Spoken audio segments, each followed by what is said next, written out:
you are the head. Yes. And Sanders falls under you. A complaint or an allegation was made against him. It went nowhere. You are confident enough to recommend that he should be reinstated to SANEP. I struggle with your presenting the position as if you don't have the ability to advocate for your members. You know your members, the members in your team. You know their strengths. Yes. You know where you are short of resources. And this idea that you are presenting that you have absolutely no say. General Senona runs the show however he wishes, to a point where he can move people around without you having a word at all, even making a suggestion or advocating. It's difficult considering the seniority of your position. I mean, he's the overall head, General Senona, there's no question about that, but he has different, I think you've said commanders, commanders? Provincial commanders. Yes, who report to him. So he's not the be-all and end-all of everything. He relies on you. You are presenting and consistently about this operation. You first the operation in Potchefstroom, but now in this conversation, you are presenting the impression that you have absolutely no say. It's one thing to say, I did motivate and I did have the discussion that I think he should return to SANEP for reason A, B, C, D. And General Senona, well, he makes the final decision and is finally accountable, overruled my recommendation.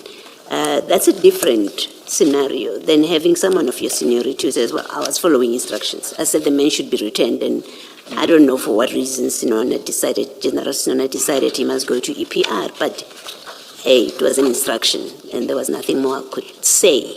Never mind do, I'm not even saying do, I'm saying say about it. Then it raises questions about the effectiveness of these positions of leadership. If after all, someone in General Senona's position, and that not just him, I'm not being personal to him, but if someone who holds that position after all makes all the decisions and doesn't get any input and assistance from his middle management or executive management, because that's what you are, then it raises questions about the effectiveness of that structure. If not the structure, then of the people that get appointed to those positions. Do you want to comment about it? Is this something that we should be worried about, or we just don't understand how things work in the SAPs, or how they are designed to work, in fact? I think in my first statement that I read this morning, paragraph 13, the commissioners will find the answer there. There you say General Senona just Page 4. Does as he wishes. You say paragraph? 18.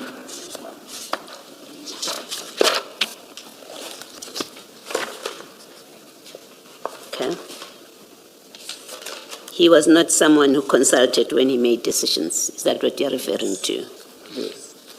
So it's really the person, not necessarily the organization and the structure that is problematic. It is that you have that kind of person in the position.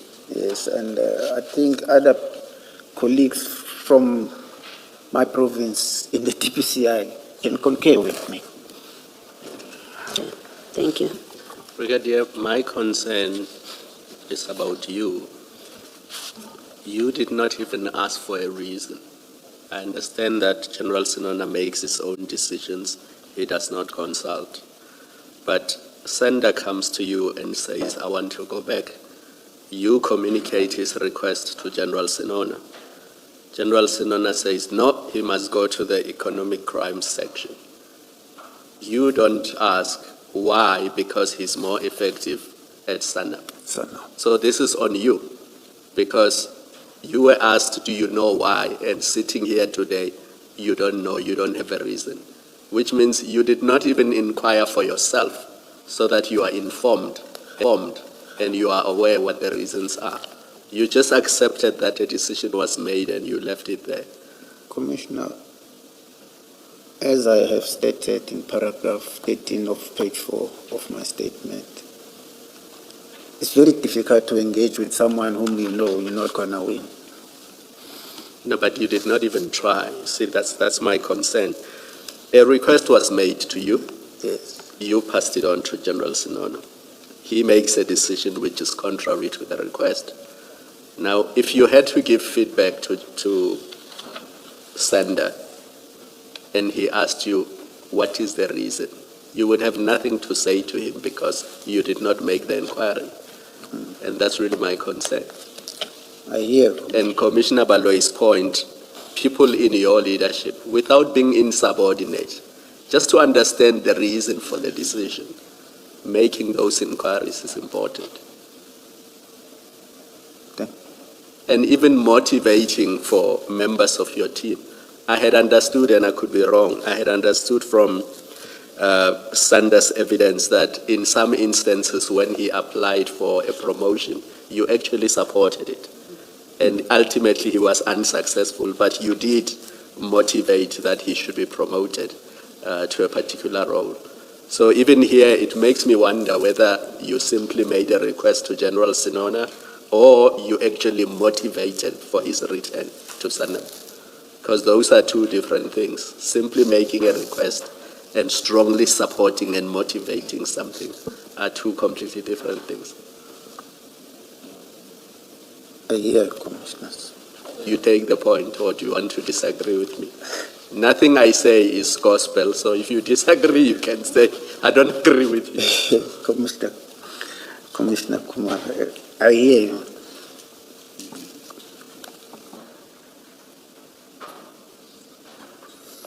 Brigadier, can we just clarify two things? You may already have given evidence on this, and maybe I did not hear you properly. Let's start with Colonel Jacob. When you are told that he wants to be part of the operation, or CI member has requested that he becomes part of this operation, did it not concern you that he was on leave? And why did you not say, seeing that he's on leave, why can't you get somebody else? Commissioners, I won't lie. He is an experienced drug investigator. I was happy with him because he was going with warrant officers. But does that mean there were no experienced drug investigators who were on duty on the day? There should have been, but I wasn't informed. Because as it turns out, he was not very experienced, because he said this was the first time he had been to this depot and he had performed this type of operation at that depot. I think I did explain earlier on that when he came over from DSO, he was working at the drug section. And he was working with a very experienced colonel, who's late now, Colonel Hussein. Okay. And then, sorry, you're not finished? Please continue. Yeah. And I would have not known that this was his first. Should I have known, I would have probed to say, but why? Where's Carl? Where's Colonel Copas? Where, I'm saying he was a captain there. Where's Captain Kopalsam? Because you seem to have readily accepted that because this CI member wants him, it doesn't matter that he's on leave, he can go and be part of this operation. You seem to have easily accepted that, and you did not even question the motives of those who wanted him specifically. Yes, Commissioners, as I said, because you find that members are comfortable to work with certain people. I even made an example that Carl will work with Kenneth Bucas. And him being asked by this member, which I do not know, I did not see anything wrong. Can we go to the October incident after Colonel Prinsloo told you specifically that he was concerned about the safety of the exhibits? Yes. So you were not just reporting to General Senona that there has been a break-in. Colonel Prinsloo was specific when he spoke to you. He said he's concerned about the exhibits being there. Did you communicate the second part of that message to General Senona? Yes. Did you tell him that Prinsloo says he's concerned about the exhibits and where they are? Yes. And then I went further to say I've informed Jacob. Yes. And then the two of you and General Senona, all you do is to say to Jacob, expedite the investigation. You take no steps to improve the security, even after Prinsloo has said to you, I'm concerned that these things are no longer safe where they are. So it's a specific concern about the safety of the exhibits. And you don't address the issue of the safety of the exhibits. Instead, you say to Jacob, expedite the investigation, which means you don't address the issue of the safety of the exhibits at all. I think in my evidence earlier on, I did explain that I was also hands full of the civil unrest matters. And when I've reported to General Senona and General Jacob, I thought they would come to my rescue because they knew what I was busy with. Because other people were continuing with their normal duties, and me, I was busy with this. And it worries me that you didn't write any letters either to National Office or to FSL. You seem to have only made phone calls and you were content with that. I concede, Commissioner. Yeah. And this may be your last chance, at least with this commission, to deal with this. Looking back now, do you think there's anything you could have done better? Of course, yes. And what is that? To be very cautious and take a precautional step. Firstly, I shouldn't have recommended drugs to go to Bishopston. Secondly, when I was informed of the attempted, I should have at least left the civil unrest matters and focused to say that these drugs must be moved. But from your earlier answers, it sounds like you couldn't even do that because you keep saying the boss is the one that made the you only recommended, and General Senona is the one that gave the instruction, creating, and I think I tried to sound this out with you, that you have created the impression that General Senona, this became General Senona's matter, basically. He's the one that was giving instructions, he held the key, and effectively liaising with Mbangase. And so you gave that impression. And from that impression, what comes across is you had no further say in the conduct of this investigation and dealing with these exhibits. Commissioner, I will agree with you because of the other part of the investigation that I was busy with, knowing that General Senona has the keys and the investigators are there, and they were not even assisting in what I was doing. They were just continuing with their normal duties. And then lastly, Brigadier, at the end of this process, we must make findings and recommendations. And I raised two issues with you earlier, and you conceded that there was an oversight on your part. The first one was your failure to inquire with the other police stations, especially in Durban, whether they had storage capacity on the 22nd of June. And then the more serious one, which is you and General Senona arrive at Port Shepstone, and you can clearly see that the prescripts are being violated, the way the exhibits are being handled, the way they are being stored, and your failure to take action against members who reported to you on the day. So you allow this culture where people don't comply with the prescripts, and for 5 years you do nothing about it, and people continue doing the same thing over and over again. And it creates this culture where prescripts are just there on paper, nobody complies with them, and people do as they please. And seniors at your level don't do anything about it. They don't take action against those officers.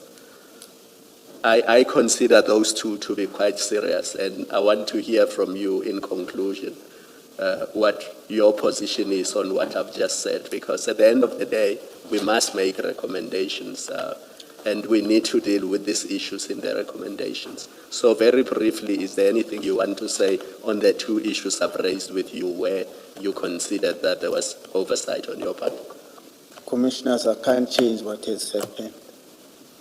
Only thing I can say, I'm sorry to you and the nation, Not to me, to the nation. to the nation. Because these drugs end up in our communities, unfortunately. Yes. Thank you, Chair. Just one last thing is the photographs and the video that we had indicated. We have received communication from the DPCI that the door is being used at a different location. It has been repaired. They've sent us a video as well as pictures, clearer pictures of photographs that were taken of the damage and the cutout, if we could just display it.